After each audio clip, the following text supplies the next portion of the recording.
अस्सलामुअलैकुम दोस्तों, क्या हाल चाल है? ठीक ठाक हो दोस्तों? मैं साजिद अली तस्वीर खाना YouTube channel Sajid TV HD। दोस्तों इस टाइम मैं मौजूद हाँ दरिया रावी ते। दरिया रावी दे विच इंडिया ने पानी बहुत ज़्यादा छड्ड दिता है, जिंदी वजह नाल काफ़ी नुकसान हो रहा है। फसलों का नुकसान हो रहा है, देहातों का नुकसान हो रहा है, कुछ पेड़ डुब गए हैं, बांध टुट गए हैं। दोस्तों इस टाइम मौजूद खला में फैसलाबाद सहीवाल तो फैसलाबाद जो रोड है दरमियान छोटा विशाना पुल फैसलाबाद रोड दरिया रावी के किनारे से।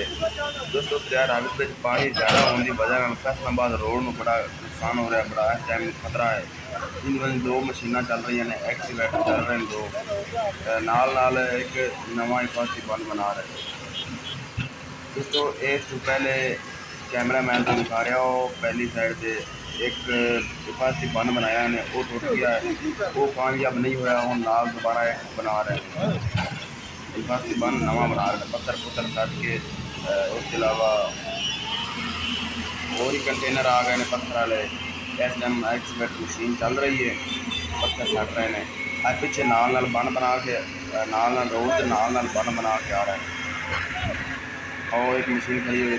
रोड की दूसरी साइड से पानी है, तो दरम्यान जो रोड है दोनों साइडों से पानी है, तो बड़ा ही पानी इस टाइम स्पीड चल रहा है।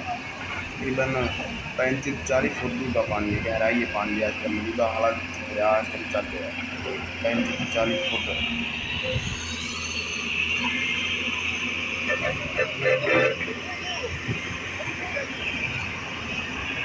दोस्तों अगर आपको ये वीडियो अच्छी लगे तो इस चैनल टीवी HD को सब्सक्राइब करना है और बेल आइकन घंटी के निशान पर प्रेस करना है, ताकि जैसे नई आने वाली मज़ीद वीडियोस का नोटिफिकेशन आपको मिलता रहे। दोस्तों दरिया रावी में मज़ीद पानी ज़्यादा हो रहा है, मज़ीद तेज़ रिले आ रहे हैं।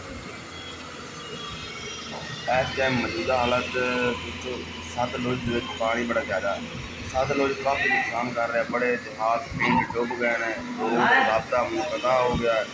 उसके अलावा फसलों का बड़ा नुकसान हो गया, करोड़ों खरबों का जिमीदारों का नुकसान हो गया। फसलों का दरिया रावी का एक ही हालात है, दरिया रावी में पानी बड़ा ज़्यादा है, जिसके नाल मेरा कैमरा मैन को दिखा सकता है। सामने कमान की फसल है, उसके अलावा मक्की की फसल है, मक्की के अलावा तिल की फसल है। जैसे कैमरा मैन मेरे दिखा सकता है कैमरे के और उस बंदे ने वो फसल इस टाइम तुहानूं दिखा रहा हूँ। सामने कमान है, कमान के नाल ही मक्की के नाल ही तिल है, सब डुब गए हैं। उसके अलावा ट्यूबवैल है, ट्यूबवैल के मीटर थले पिया, पक्खे थले टोटली बोर भी पानी के इस टाइम मौजूद है। दोस्तों जिमीदारों का इस टाइम बहुत ही ज़्यादा नुकसान हो गया। हुकूमत ने ये अपील की जाती है कि जिमीदारों के बारे कुछ सोचा जाए, इन्हों का कुछ हल कढ़िया जाए। जिमीदारों जिस तरह भी इन्हों का हल कढ़िया जाए।